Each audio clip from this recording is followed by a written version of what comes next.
Hello everyone. Today we'll talk about a very interesting topic which is called as healthcare. My name is Amit Grover. I take care of the learning and development with DSP Mutual Funds.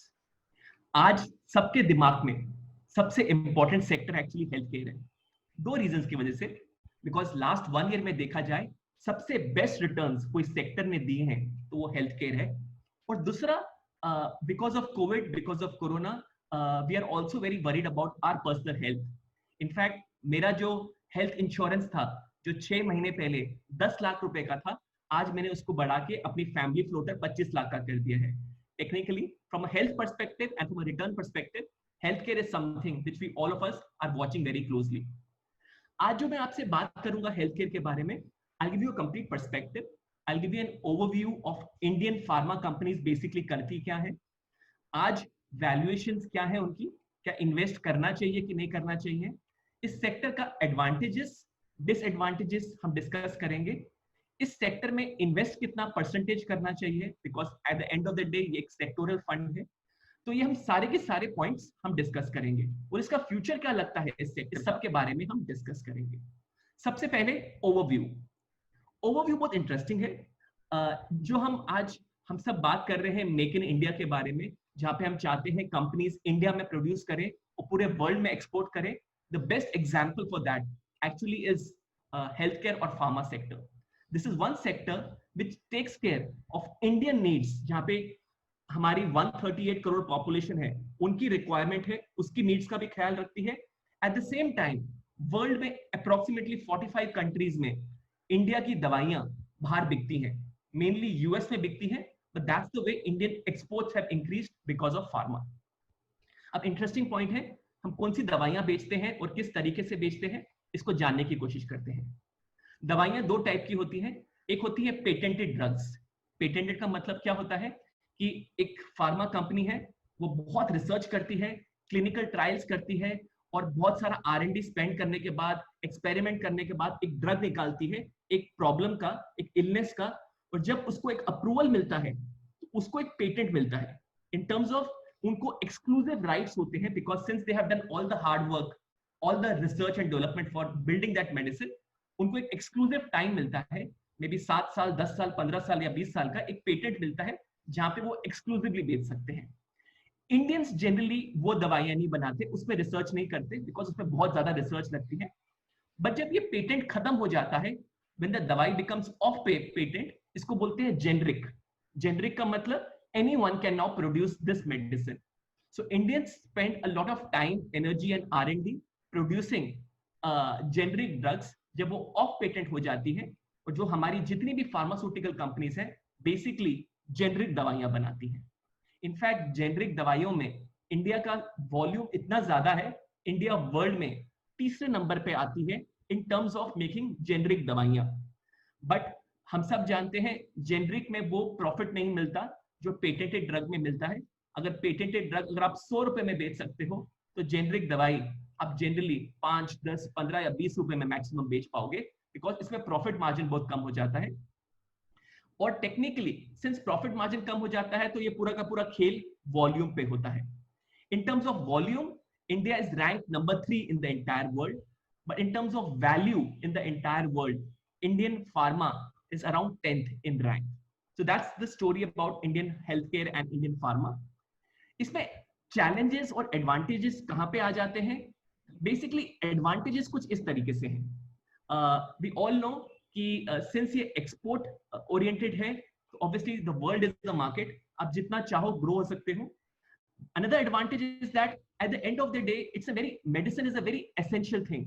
हम सब जानते हैं कि भले election हो, recession हो, stagflation हो, Covid हो या कुछ भी हो दुनिया में, दवाइयां तो बिकनी ही बिकनी है.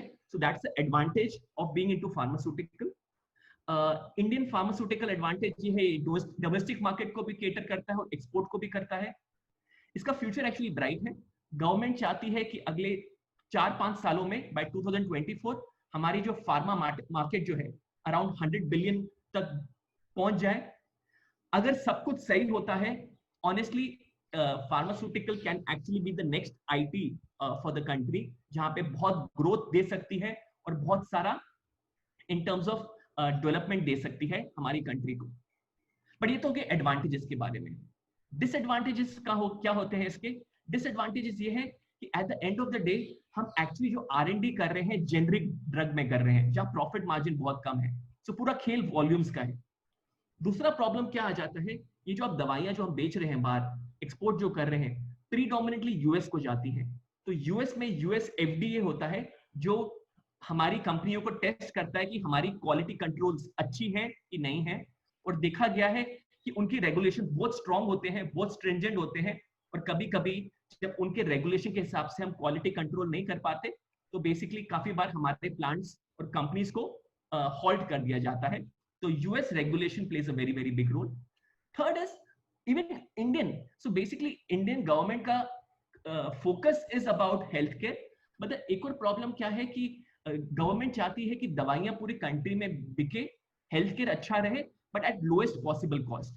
Yes, from a country's perspective it's very good अगर दवाइयां लोगों को सस्ते भाव में मिले, but as a share holder आपके लिए इतना बेनिफिशियल नहीं है।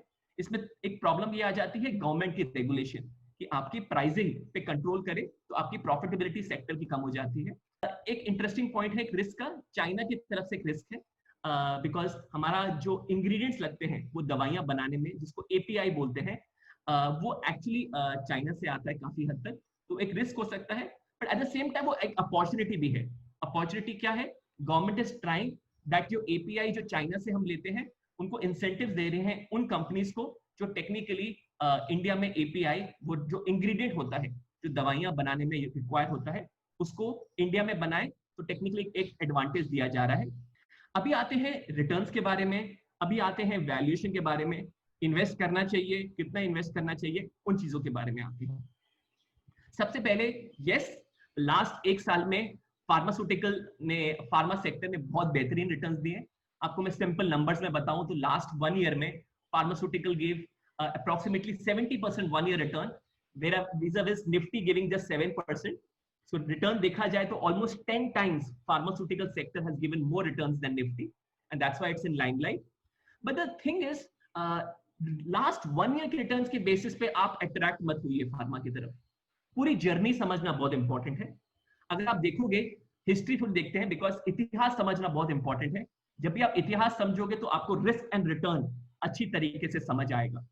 2008 से लेके 2014 ये 6 साल actually broad based market Nifty के लिए इतना बेहतरीन नहीं था, but actually pharmaceutical as a sector के लिए बहुत बेहतरीन था।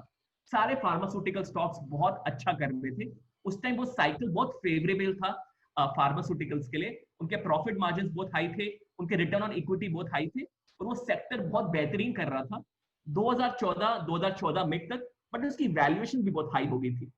2014 से लेके ऑलमोस्ट 2019 5 साढ़े 5-6 साल तक pharmaceutical has been the worst index. आप देखोगे ब्रॉड बेस्ड निफ्टी बहुत बेहतरीन परफॉर्म कर रहा था। इनफैक्ट लास्ट 5 से 6 सालों में देखा जाए तो निफ्टी ने एब्सोल्यूट अच्छे रिटर्न दिए हैं, 30-40% के एब्सोल्यूट रिटर्न, बट फार्मास्यूटिकल ने 5 सालों में नेगेटिव रिटर्न दिए हैं। तो टेक्निकली लास्ट 1 ईयर को छोड़ दीजिए, 5 साल में निफ्टी ने एब्सोल्यूट अच्छे पॉजिटिव रिटर्न दिए हैं, बट फार्मा ने नेगेटिव दिए हैं। सो मेरे कहने का मतलब ये है कि लास्ट 1 ईयर के बेसिस पे आप रिटर्न्स को मत डिसाइड कीजिए। 2 चीज इंपॉर्टेंट होती है, आप किस सेक्टर में कब इन्वेस्ट करते हो। At the end of the day हम सेक्टोरल फंड के बारे में बात कर रहे हैं। फार्मा कोई बहुत बड़ा सेक्टर नहीं है हमारे निफ्टी में। निफ्टी में कुछ 4-5 4.5-5% का इसका वेट है। बैंकिंग जिस तरीके से 30-35-40% का वेट है, या बाकी सेक्टर्स का IT का बड़ा वेट है, फार्मास्यूटिकल का सिर्फ छोटा सा वेट है हमारे पूरे इंडेक्स में। तो आप पहली बात अपने पोर्टफोलियो में अगर आप सेक्टोरल एलोकेशन करना चाहते हो फार्मा की लॉन्ग टर्म के हिसाब से, आपको ये बात रखने की जरूरत है कि it doesn't have a very high wait.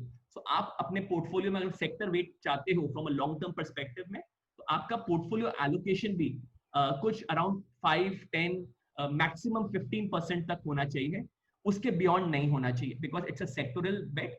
Sectors में कभी अच्छा वक्त आता है, कभी खराब वक्त आता है, कभी बोरिंग वक्त आता है।